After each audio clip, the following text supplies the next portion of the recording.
활동하기도 아주 좋은 선선한 날씨라고 어머니께서 말씀을 해주셨어요. 그날은 제가 태어난 날이었습니다. 평범하고 조용한 그 동네에 제가 보물처럼 찾아온 셈이었죠. 그날은 온 동네에 있는 사람들이 축제를 열었다고 합니다. 저의 아주 큰 울음소리를 들으시고는 동네 분들이 몰려들으셔서 그놈 울음소리 한번 아주 듣기 좋구나 라는 말씀을 거의 다 하셨고, 그렇게 저는 조용하고 좋은 동네에서 자라왔습니다. 하루는 저녁밥을 먹기 위해서 밥통을 열어보았지만 밥이 없었고, 어머니께서는 이 나물 좀 주고 밥 좀 얻어와 라는 말씀을 하셨습니다. 그렇게 항상 저녁 때만 되면 아이들이 서로의 집으로 가서 반찬을 가져왔는데 차라리 다 같이 모여서 한 상에서 밥을 먹는 것이 나을 정도였습니다. 뉴스에서 납치 사건이나 살인 사건, 성폭행 등 눈살이 찌푸려질 정도의 사건들이 나오면 항상 그것을 보면서 우리 동네는 정말 살기 좋고 오히려 뉴스에 나오는 동네가 다른 세계의 나라인 것처럼 느껴질 정도였죠. 그렇게 초등학교라는 새로운 사회에 들어가서 새로운 친구들과 선생님과 함께 공부라는 새로운 문화를 접하기 시작하였습니다. 지금까지 저의 이야기를 들으셨을 때 무언가 조금 허전하다고 느끼셨을 거예요. 바로 아빠라는 존재가 없어서 그러셨을 걸로 예상이 됩니다. 저는 초등학교에 들어가기 전 모든 아이들이 다 아빠라는 존재가 원래 없는 것인 줄 알았습니다. 그런데 더 많은 아이들을 만나면 만날수록 아이들은 가족의 이야기를 하였고, 한 친구가 저에게 이런 말을 했습니다. 넌 아빠가 없어? 왜 엄마 얘기만 그렇게 하는 거야? 라고 그냥 단지 순수하게 질문한 친구에게 뭐가 그리 화가 나서 입술이 터질 정도로 때렸나 싶습니다. 그러한 일이 있고 나서 저는 엄마에게 가서 물었습니다. 엄마, 나 왜 아빠가 없어? 라는 질문에 엄마는 저에게 너가 나중에 좀 더 크면 내가 알려줄게. 지금은 너무 어려. 라는 조금은 답답한 답변을 주셨죠. 그러자 저는 그 자리에서 울어버렸습니다. 애들이 나 아빠 왜 없냐고 막 물어보는데 엄마가 무슨 이유인지 알려라도 줘야 내가 무슨 일인지 애들한테 이야기라도 하지. 나 창피하단 말이야. 라고 말을 하자 어머니는 애들이 왜 아빠 없냐고 물어보면 우리 아빠는 돈 벌러 외국으로 나갔다고 얘기해. 이 이야기를 들은 저는 그 뒤로 계속 친구들에게 엄마가 시키는 대로 이야기를 했습니다. 하지만 저는 어머니의 말씀을 사실대로 믿지 않았어요. 거짓말인 것을 어린 그 나이에 어느 정도는 알고는 있었으니까요. 그렇게 초등학교를 졸업하고 중학교에 입학을 하자마자 저는 어머니께 아버지에 관한 질문을 했습니다. 엄마, 나 이제 나이 좀 먹었으니까 아빠 왜 없는지, 지금 어디 있는지, 아니다, 살아있기는 한 건지 좀 알려주면 안 돼? 이 말을 들은 어머니는 너가 고등학교 졸업하면 알려줄게 라는 말씀을 하셨죠. 정말 많이 궁금했지만 좋은 이야기인 것 같지는 않다는 느낌을 받아서 어머니의 말씀대로 고등학교를 졸업할 때까지 기다려야겠다고 다짐을 했어요. 그렇게 평범하게 공부를 하고 친구들과 재미있게 중학교 생활을 마치고 졸업식을 앞두고 있던 날, 친구들끼리 모여서 너네는 내일 졸업식에 누구 오시냐? 라는 이야기가 나왔고, 저는 당당하게 난 엄마만 오기로 했어. 너네는? 이라는 질문에 친구들은 아버지는 뭐 하시고 어머니만 오냐? 라고 저에게 되물었고, 저는 초등학생 때 했던 것처럼 아빠는 일 때문에 바쁘셔서 지금 이 지역에 안 계셔 라는 말을 했더니 친구들 중 한 명이 갑자기 이 지역에 없는 게 아니라 이 세상에 없는 거 아니냐? 라며 저를 비웃었습니다. 세상 그 어떤 욕이 저를 향해 날라와도 참을 수 있었지만 장난이든 욕이든 제 기분을 상하게 하는 말을 듣고는 정말 가만히 있을 수 없었어요. 그래서 저는 결국 서러움이 폭발하였고 있는 힘껏 그 친구의 뺨을 주먹으로 내리쳤습니다.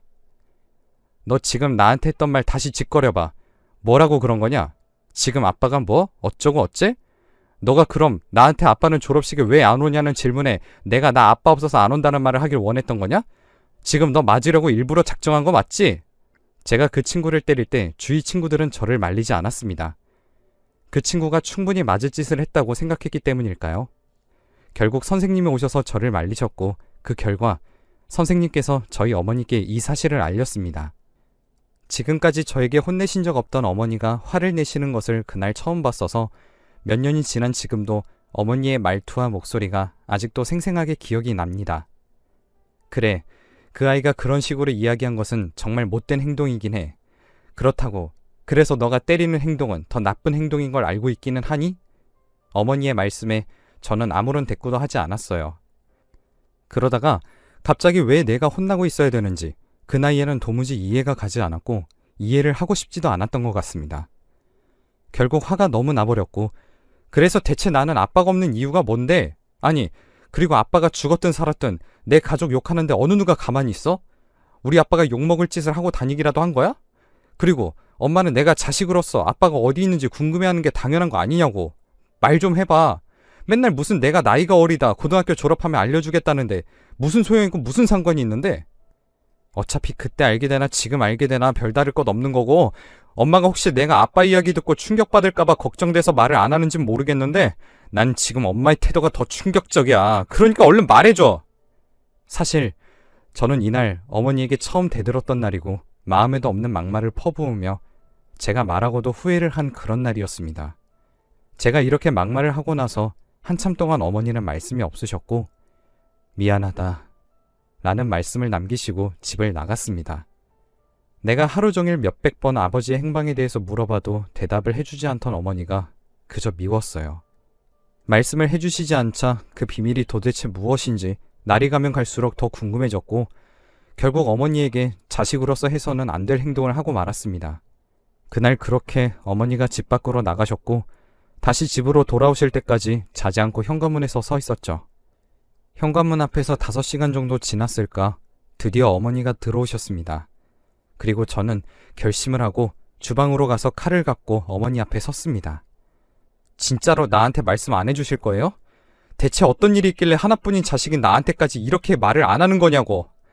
심지어 어린 나이에 내가 무슨 잘못을 했길래 아빠가 외국에 있다는 거짓말까지 시킨 건데 나 엄마가 지금 이 자리에서 당장 얘기 안 해주면 나 이대로 죽어버릴 거야. 당장 얘기해. 어머니는 저의 행동을 보고 충격을 받으신 것 같았고 저는 그제서야 저의 방법이 통한 것 같아서 좋았습니다. 알겠으니까 엄마랑 식탁에 앉아서 얘기하자. 그렇게 어머니와 저는 식탁에 마주보고 앉았고 그 밤에 어머니와 진지한 이야기를 나눴습니다. 지금부터 내가 하는 이야기를 듣고 충격 먹지 않을 자신 있는 거지? 마음의 준비는 한 거지? 라는 질문을 저에게 5번이나 되물으셨고 저도 그에 맞춰 5번 대답을 했습니다. 넌 우리 동네에 좋은 사람들만 있다고 생각하지? 다들 인심 좋고 밝고 긍정적이라고 다 생각하는 거지? 아빠에 대해서 물어봤는데 어머니께서는 갑자기 우리 마을 사람들에 대해 물으시니 이게 도대체 뭔 말인가 싶었습니다. 아니, 엄마, 나는 지금 아빠 이야기에 대해 물어보는 건데 대체 왜 우리 동네 사람들 이야기를 갑자기 하는 거야? 저의 말을 들은 어머니는 무시를 하시고 하시던 말씀을 이어나갔습니다. 너가 태어나기 전에는 아주 시끄럽고 난폭한 그런 동네였어. 너가 상상하기 힘들겠지만 여기 납치 사건도 살인 사건도 폭행 사건 등등 안 좋은 사건이랑 사건은 다 일어났던 곳이야. 그래서 이사 온 지 2주도 안 돼서 다른 곳을 찾아서 나간 사람들 완전 많아. 무슨 사건만 일어났다고 하면 어린아이 어르신 할 것들 없이 그냥 무슨 사건에 휘말리고 난리도 아니었어. 매일매일이 시끄러웠고 경찰이 왔다 갔다 거려서 어수선하고 낮보다 새벽에는 더했어. 그래서 잠도 제대로 못 잤지. 너가 그리 궁금했던 아빠는 공장에 다니는 평범한 사람이었지만 항상 집에만 오면 노래 부르는 것을 좋아해서 성악가처럼 노래도 배워서 근사하게 부르고 흥도 많았어. 그런데 사건이 끊이지 않는 이 동네랑 아빠랑 무슨 관련이 있나, 엄마가 지금 하는 소리가 무슨 소리인가 싶을 거야. 사실은 경찰관들에게 끌려간 사람들 중 너네 아빠도 있었어. 이 말을 듣고 저는 그럼 우리 아빠가 범죄자라는 소린가 싶었고 어머니께 되물었습니다. 엄마, 그럼 우리 아빠가 범죄자라는 소리야? 뭔 말이야? 그러자 어머니께서 차라리 너네 아빠가 범인이었으면 난 억울하지도 않아 라는 말씀을 하셨고 저는 더 이해가 안 갔습니다. 그러면 도대체 지금 엄마가 나한테 하는 말은 아빠가 범인도 아닌데 경찰한테 끌려갔다는 소리잖아. 알아듣게 좀 설명해봐. 어머니께서 저에게 다시 설명을 해주셨죠. 그러니까 너 아빠가 범죄자도 아닌데 끌려갔어. 살인사건의 가해자로. 그런데 중요한 것은 제대로 나온 증거도 없었고 심지어 범죄가 일어난 시간에 너네 아빠는 회식하고 있던 중이었어. 그런데 대체 왜 끌려갔는지 궁금하지 않아? 범행 현장 주위에서 아빠가 지나가는 걸 어떤 사람이 봐서 증언을 했어. 그런데 그 사람의 증언보다 회식을 같이 한 사람들이 같이 술 먹었다고 말만 해주면 되는 일이었는데 무슨 이유 때문인지 같이 회식을 한 사람들이 입을 다 닫더라고. 그 사람들 찾아가서 제발 증언 좀 해달라고 무릎도 꿇어보고 소리도 쳐보고 울어도 봤는데 그 사람들은 돈을 받아 먹은 건지 진짜 그냥 집으로 돌아가라는 소리만 했어. 그래서 내가 그렇게 몇 달을 찾아가서 사정사정을 했지만 소용이 없었고 결국 너네 아빠는 교도소에 들어가고 말았지. 교도소에 들어가서 엄마랑 면회를 잠깐 했는데 자기는 아니라고 펑펑 울더라. 너네 아빠 그렇게 쉽게 우는 사람 아니야. 그런데 그렇게까지 울은 게 아직도 생각하면 너무 화가 난다. 근데 또 웃긴 건 재판을 받는데 너네 아빠가 자기가 그랬다고 이야기를 하더라. 너는 또 이게 무슨 소리인가 하겠지만 재판에서 판결 나오고 교도소에서 몇 달 살지도 못하고 갑자기 너네 아빠가 죽었다는 연락을 받았어. 나중에 알고 보니까 몸에 상한 구석 하나 없더라. 옷을 벗기니까 몸에 멍은 기본이고 장기가 찢어졌다는 이야기까지 하더라. 뼈도 몇 개 부러지고. 그런데 너네 아빠가 그냥 단순 사고로 그렇게 다쳤으면 덜 억울할 텐데 그 교도소에 같이 수감 중이던 다른 사람이 나중에 나왔을 때 엄마한테 와서 이야기해 주더라고. 당신 남편 경찰들한테 맞아서 죽은 거라고. 그 얘기를 듣는데 생전 태어나서 처음 겪어보는 감정이었어. 경찰들한테 화도 나는데 가진 거라고는 아무것도 없는 내가 힘이 있는 경찰들한테 덤벼서 뭐하나 싶은 그런 허탈감도 들고 그래서 몇 날 며칠을 울면서 살아왔어. 나중에 신문에서 내 남편 누명 씌워서 범죄자 만들어 놓고는 정작 그 경찰들은 진급을 했더라고. 그 신문을 보고 더 우울해지더라. 내가 인생에 무슨 죄를 지었길래 이러한 일을 겪는 것인지. 그렇게 우울한 날들 보내다가 중간에 갑자기 너를 임신을 하게 된 거야.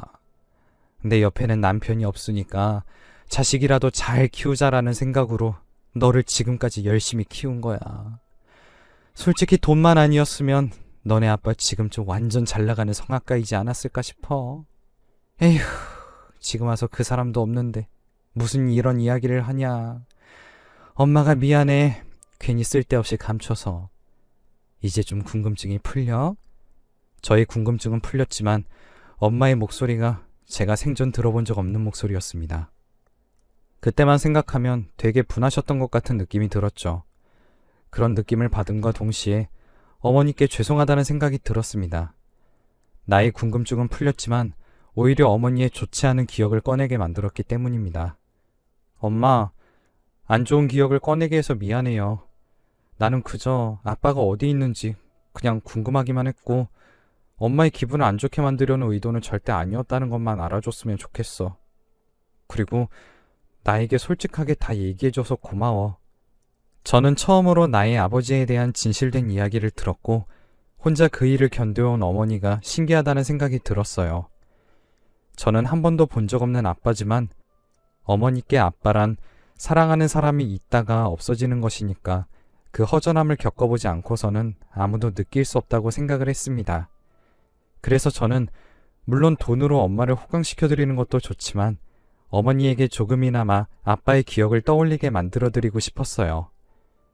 어머니에게 엄마는 혼자가 아니라는 말씀을 전하고 싶었지만 한마디의 말보다 조금 더 좋은 방법이 없을까 생각하던 중 아버지가 성악가처럼 노래를 부르시고 흥이 많으셨다는 것이 생각이 났습니다. 그래서 어머니께 아빠의 이야기를 들은 이후에 저는 계속 학교 친구들 중에 노래 잘하는 친구에게 가르쳐달라고 하며 노래를 잘 부르는 방법을 터득하였습니다. 그래도 친구에게 배우는 것은 한계가 있다고 느꼈고 어머니에게 학원을 다니고 싶다는 말을 하기엔 돈 걱정을 하실까봐 하지 못했죠. 그래서 낮에는 공부를 하고 밤에는 알바를 하고 친구들과 놀 시간에 한 푼 더 벌어서 어머니한테 얼른 성악하는 모습을 보여드려서 저의 모습에서 아버지의 모습이 보이길 원했습니다. 그렇게 고등학교 졸업과 동시에 지금까지 모은 돈으로 노래학원을 등록을 한 지 2달 정도 되었을 무렵 이제 엄마와 행복한 날들만 있을 줄 알았지만 세상은 저에게 왜 이렇게 가혹한지 아직도 이해가 되지 않네요. 어느 날 갑자기 어머니가 저에게 너는 나 없이도 잘 살 수 있지? 사실 너한테 너네 아빠 이야기를 해주면서 나도 모르게 너네 아빠가 그리웠던 것 같구나. 엄마 없이도 밥 잘 챙겨 먹어야 돼. 라는 말씀을 하셨고 무슨 멀리 떠나는 사람처럼 저에게 이야기를 하시길래 무슨 마음의 준비라도 하라는 뜻인가 싶었습니다. 어느 때와 다름없이 음악학원에서 노래를 배우던 중 갑자기 모르는 번호로 전화가 걸려오더군요. 여기 삼거리 종합병원 응급실인데요. 어머니가 많이 위중하십니다. 빨리 와주세요.